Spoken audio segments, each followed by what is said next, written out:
Komið sæl, fundarstjóri og aðrir ráðstefnu gestir. Ég vil byrja að þakka markastofunni fyrir þetta tækifæri að fá að koma hérna inn og halda þetta erindi. Ég trúi því að þessi umfjöllun umhverfismála eigi vel heima hér inni og sé mjög mikilvæg þáttur í umræðunum ferðamál. Ég heiti Davíð Örvar Hansson, starfa fyrir Umhverfisstofnun í Mývatnssveit og svæðalandvörður á Norðausturlandi. Ég mun sem sé fjalla áhrif skemmtiferðaskipa á friðlýst svæði allt land. Við aukna umferð skemmtiferðaskipa við strendur Íslands höfum við hjá Umhverfisstofnun í meginatriðum mætt tvenns konar viðfangsefnum á friðlýstum svæðum.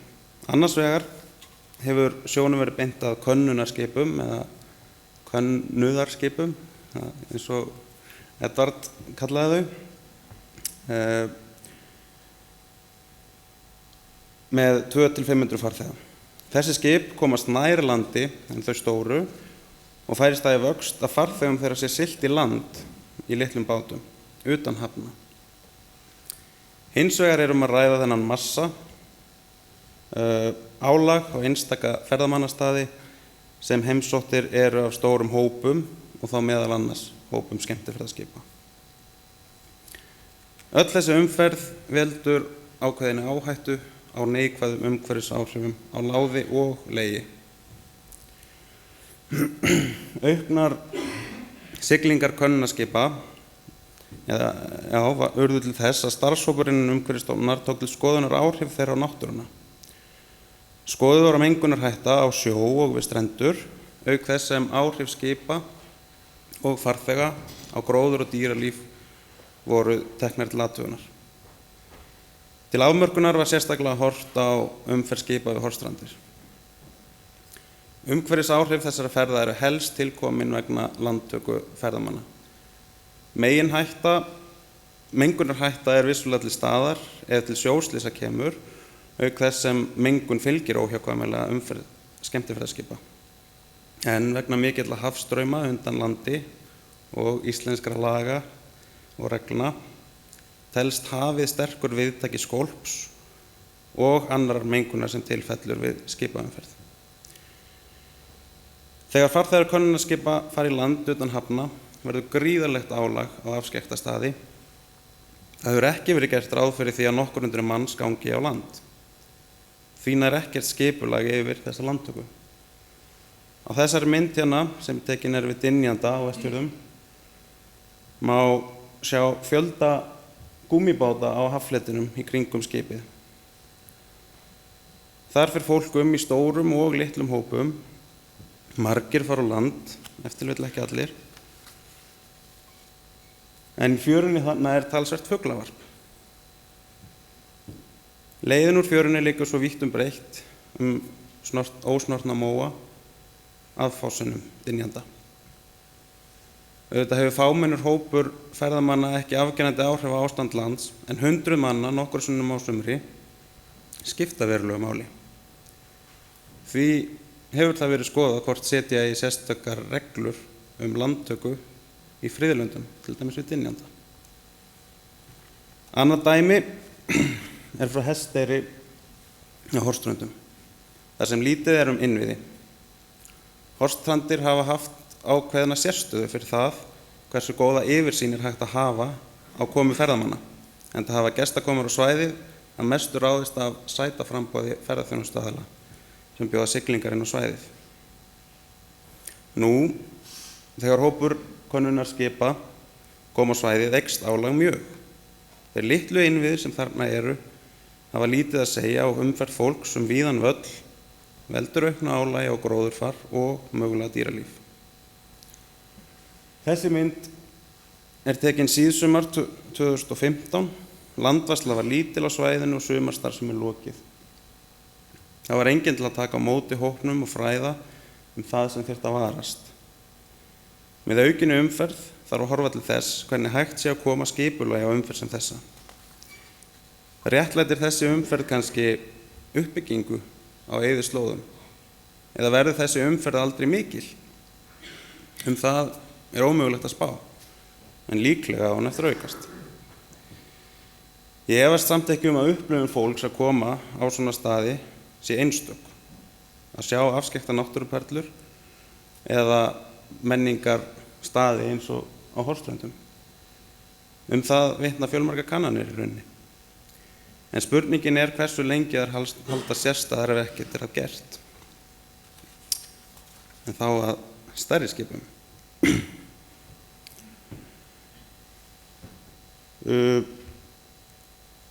Við Snæfellsnes hefur umferð skemmtiferðaskipa stóraukist á síðustu árum. Daginn sem þessi mynd var tekin var skip í höfn á Grundarfirði og 24 stórar rútur komu á Djúpalónssand.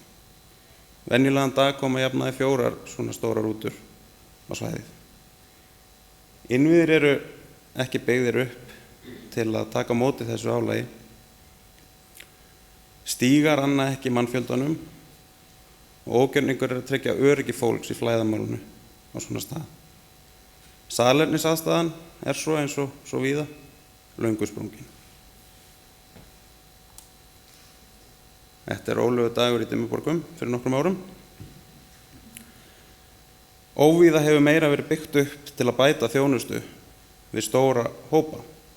Svæðið sinnir líka ólíkum hópum ferðamanna, þar sem massinn næstur þjónustusvæðinu, fjær, fækkar fólki og á vissum gönguleiðum í Dimmuborgum hending að hitta annað fólk, jafnvel á skipatugum. Skipulagið gott en álagstoppanir eru gríðarlegir. Dimmuborgir eru líklega fjölsóttasti ferðamannastaðurinn í Mývatnssveit. Síðastliðið sumar hófst talning á bílum sem keyra í Dimmuborgir og sýna tölurnar glöggt álagið sem á svæðið. Sé hort á háannatíma í ferðaþjónustu sem skilgreint 7. júlí til 9. ágúst á síðasta ári. Það fóru 6.045 bílar fram hjá þessum teljara og þá var búið að deila í töluna með 2. Á myndinni hérna sjáum við hvenær sólarhringsbílar koma í Dimmuborgir. Það frá 11 fyrir hádegi og til 4 síðdegis. Á þeim tíma koma að meðaltali á þessum tíma 50 bílar eða þar bil á klukkustund í hlað í Dimmuborgum. Á þessum tíma kemur líka skipaumferðin og þeim álagstoppum fyllist bílastæðið, stígan inn í borgunum, klósettinn og reyndar runnanir líka. Allt í þéttsetið. Við verðum líka að horfa á það að innviða uppbygging hefur áhrif á ásýnd svæða og það upplifun sem ferðamenn fá á svæðanum. Því ekki víst að ákjósanlegt sé að byggja upp allstaðar til að þjóna allra mestu álagstoppunum. Ef til vill var æskilegra að til kæmi skipulag og samtal þeirra sem sjá ferðirnar og umsjónaraðila svæðana. Ásýnd spillist með aukinni uppbyggingu innviða á sama tíma og hluti vandamálsins fólginn í því að innviðir anna ekki álagstoppum og fólk gengur út fyrir stíga. Náttúrufar spillist þegar óafturkræft tjón verður á hraunmyndunum, á gróðri sem nær sér seint upp vegna hnattrænnar legu og jafnvel verður tjón á búsvæðum dýra. Ef að innviðir eða skipulag anna ekki álagstoppum. Innra skipulag fer út þúfur. Við þekkjum þess dæmi og sjá myndir af yfirfullum bílastæðum og göngustígum. En þetta ekki frekar spurning hóflega uppbyggingu og nægjanlegt skipulag? Talandi skipulag, ég segja oft frá því þegar ég stóð vaktin í Dimmuborgum fyrir nokkrum árum og leiðsögumaður með svona skemmtiferðaskipa sleikjó eins og þau eru kallaðir svo skemmtilega. Hleypur út úr rútu og spyrir mig hvað hann finni Hallarflöt sem í Dimmuborgum. Hann hafi 13 mínútur til að sýna 40 manna hópi Dimmuborgir. 13 mínútur sannlega svo tími sem það tekur fólki að fara út og inn í bílinn aftur. Þetta einstakt dæmi og kannski ekki svona raunsönn dæmisaga hversdags lífið í Dimmuborgum, en þetta ágætis hugmynd það kaos sem getur skapast á ferðamannastöðum og álagsstoppum. Við þurfum að huga vel að uppbyggingu innviða á ferðamannastöðum og byggja upp með forsjón. Það sem verst þessar mundir held ég að sé að við byggjum á hratt upp og í sumum tilfellum ekki nógu ígrundað. Og það dýrt að ráðast í lagfæringar eftir á ef hægt hefði verið að komast hjá þeim. Við höfum leiðir til að leysa málin. Það má þrengja reglur og banna landtöku farþega könnunarskipa. Það gerist reyndar ekki hratt og það hlýtur að vera neyðarúrræði sem þó þarf að beita áður en að skaðinn skeður.